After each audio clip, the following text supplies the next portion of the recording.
Today on Derek Does, we're doing this. Hi, welcome back to another Derek Does. I'm Derek, and if you're new here, please subscribe, like, comment, all that stuff. I've got tons of cool videos either on vintage sewing machines or just vintage things in general, and other things too. You can check it all out. But today we're going to be doing one of the grail machines when it comes to vintage industrial sewing machines, and it's this one. This is the 47W70 from Singer. It's a very unique machine, and if you're into vintage sewing machines, you'll be able to spot this from a mile away because of this big shiny nose it has on it, this nose cone. And I'll explain what this machine is, what it's for, and why everybody wants one of these. The crazy thing about this machine, I've had quite a few over the years. And the other day, a friend of mine in Los Angeles called me and said, "Hey, do you have one for sale?" And I was like, "Well, no, I don't," because, you know, they're kind of hard to find because everyone wants one. They're not just like, you can't just go to the sewing machine store and buy one. They don't exist anymore. They're all vintage and they're old. And I said, I don't. And I swear, 2 days later, one popped up locally for sale. And so I called my friend. I said, "Hey," because he wanted it for a friend that wanted it. I said, "Your friend still want that?" And he goes, "Yeah, he still does." So I bought the machine, and I'm going to be packing it up probably tomorrow. And I did a little cleaning of it, just made sure everything's good. I adjusted the hook just a little bit. Everything was kind of good though. It's picking up and everything. I don't have it hooked up to actually show you it's sewing, but again, once you have it hooked up, then you have to like time it for the thread you're using and what material you're using, that sort of thing. So I didn't go crazy on that. But also, just to find one, and especially a black one, because what happens was these originally were black, and then Singer in the 60s painted them silver because they thought nobody wants black machines, they'll paint it silver, and if you get it silver, then it's a new machine, but it's not. It was an old machine, they just painted silver, that didn't sell. This one's, and I'll show you close-ups of it, but this one, again, is a 47W70. You can look these up. There's tons of videos online of denim guys fixing jeans with this, and this is what this machine's for. It's a darning machine, and it's made to darn denim. So if you get holes in your denim, especially all the denim shops would have one of these, and even today, they all have one of these, and this is actually gonna go to a denim shop in Los Angeles. So what they do is, like, your denim, you wear them for a few years, maybe 5 years, and you start to get holes in them or wear them out or anything, you send them back. And what this machine does is it actually kind of reweaves the material. So it reweaves the hole, making it almost like it's new denim again. It's not, but it is. So basically a darning machine was a big thing. I did a video earlier on the 177, and I'll put that somewhere around here. You can watch that one. That was made for smaller items. That was, I think, actually made for barber smocks and towels and things like that. And then they have even bigger boys than this one. Then that's made for like feed bags and things like that. Anything that was fabric, it came from an era of where we didn't just throw everything away and buy something new. We would fix it. And this is what this machine is. And this is why they're so popular today, because a lot of guys don't want to throw away their favorite pair of jeans or their favorite shirt or their favorite whatever. You can get it fixed and you could have another 5, 10, 15 years out of it. So this is the machine to do that. This was made for denim, and everybody wants one of these. They're hard to find, and they used to be pretty inexpensive. Back when I got into vintage machines, you could pick these up for $200, $150 without, you could just do that. Today, they're about $2,000 to $4,000. I mean, it's that much in demand because people have discovered it, and people are getting into the old denim, and they're getting, making jeans and fixing the jeans and stuff like that. Anyway, so this is the machine I'm going to show you. This one has a centennial badge, so it's around 1951 in that range. I'll show you that too, and I'll explain what that means. This is all complete, all original. Very little use on this machine, and you can look, if you look at the cone and everything, it's not worn away from years of denim being fixed on it. So it's a really nice machine for that. So without further ado, I will do some close-ups of the machine and kind of point things out to you of what the 47W70 is. All right, so this is the machine.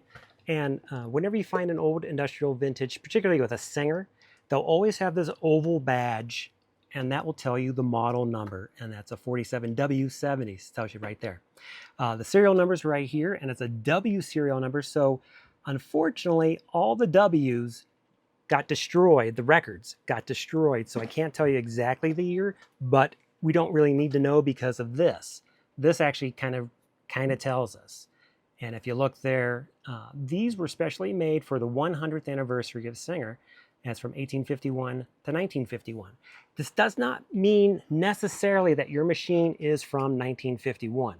They put these badges on probably from 1949, 50, all the way probably up to 53. So it's in that range. Now, if you do have this badge and you have a serial number that does not begin with a W, you probably can't tell exactly the year of your machine. And here you can see this was serviced or sold, I'm not sure which one, from Pransky Sewing Company in Boston. And you can tell this is an old one because it's Liberty 2 7000 is the phone number. This is before the 1960s when they actually got the regular, so it was called Liberty 2 7000 because they didn't think people could remember 7 digits. But here's the machine. This also has kind of a specialness here. And it's going to be sideways, but this was a government machine in 1979. This was not made for the government, but it's a government machine in 1979, and it's actually May 1979. This was with, was it the DLA, the Department of Linguistics Acquisitions or something. I forget what it's actually called there. But you can actually sewing machine industrial. So this is a really cool, so this was a, not a military, but a government machine. Could have been military, but it was at one time a military machine. But if you notice, the wear on this is so minimal, particularly on the cone. It's not worn away. If you ever seen one of these in use, these all get kind of faded and the steel gets worn away and everything like that. But this one is not. So how this works is it's like a normal sewing machine, but if you notice, there's no feed dogs down here. See that? All it is this little foot with a little springy thing here. And what it does is you are the feed dogs. You move the work back and forth while this just goes. And what it's doing is it's sewing. And you can watch videos of this, how it works. But it goes back and forth and you run it over. That's why this has this smooth cone on it, so you can move the work real easy over top of it. It has a little lifter here that this opens up, and then that folds. It's got a little hinge down there, so you can get to the gearing and you can oil it easy, or you can repair it if you need to. But you can also mount this straight to the table, just smack it right onto the tabletop. You have a hole for your belt, comes right up, and you have a motor underneath it, and you run it. So that's how this actually works. Now to get to it, it has, because you're moving work back and forth, this one actually has a lock here on to get to your bobbin. Because if you didn't have the lock, and that opens up either way, but that folds open, and then you can get to the bobbin inside. If you didn't have that and you're moving your work, you would probably just push that forward. That's why that's here, just in case you're curious. This slides out. So this is what the machine, looks a normal 47W kind of looks like this. Only this would be like a walking foot or just a regular foot. It would be used for heavier duty things. But because this is the special one, it has this cone. And these cones can go for $400 just for the cone. I've seen them. They're so popular that people actually make reproductions of these because a lot of times you'll find a 47W, but it's missing the cone. Someone's taken it off or it's fallen off or something, but it's not there. This one's an actual Singer, and you can see it's got the Singer right there. Singer, this is actually the part number is 233727. And that slides on, and you can see maybe inside there. All right, and then to put these on, oh, a little side note. Years ago, I had a machine and I was looking for one of these cones, and I used to live in Los Angeles, and I called around to Orange County Industrial, I think they had it. And I asked if they actually had, I called around every place and to see if anyone had these cones. And they said they had 2 of them. And I think it cost me $150 to buy one. And I thought that was just crazy because I only paid like $150 for the whole machine. And they had 2 of them. And I didn't buy both of them. They were brand new in the box. Still had the original oil, still everything. And I kind of regret I didn't buy them both. But that was back when, that was a lot of money for a cone. But, now they're like $400. Or if it was still in the box, you might get $600 or $700 for it. I mean, there's crazy enough that it'd be old stock, which is really cool, but you can't find that stuff anymore. But anyway, so the cone goes back on. To thread it, it's a lot of tension basically on these things. So it goes through here and here, and then through there, and there, kind of like a serpent around your tension, and then through these little discs up through the needle lifter or the thread lifter there, down back through that, back through this one. There's another one here to hold it, and even another one here, and then it goes from right to left. And that's where your hook picks it up, because you need that loop from your thread for that hook to pick up. So that's the machine. And again, if you want to see it in operation, there's tons of videos of guys repairing jeans with this exact same machine on the internet, on YouTube. So check those out. Look here, just show you the back.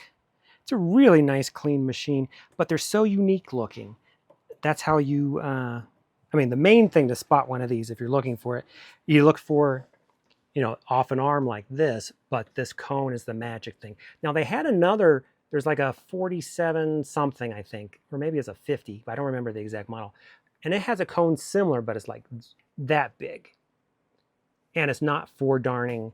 It's actually for sewing, just regular sewing. It actually is a needle lifter, whole, the feed dogs and everything. But it looks similar, and I don't believe they can fit onto this. You have to get this.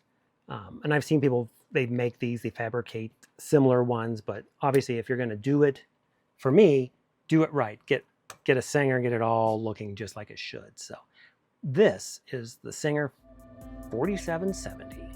Well, I hope you enjoyed this episode and learned a little bit on the Singer classic Grail machine, the 47W70 denim darning machine. If you find one of these, definitely pick one up if you see one. If you pick one up and you don't want it, let me know. I have a huge network of people always looking for these, and I can always find homes for old, in-demand, vintage industrial sewing machines. Not home machines, but industrial. So if you have anything, send me in the comments below, and I guarantee I can find somebody that would want your machine. So here it is. And again, this one's already gone. It's going to Los Angeles, so don't ask if it's for sale, because it isn't. But it's already gone. So hope you enjoyed this episode, and I will see you on the next Derek Does. Thanks for watching.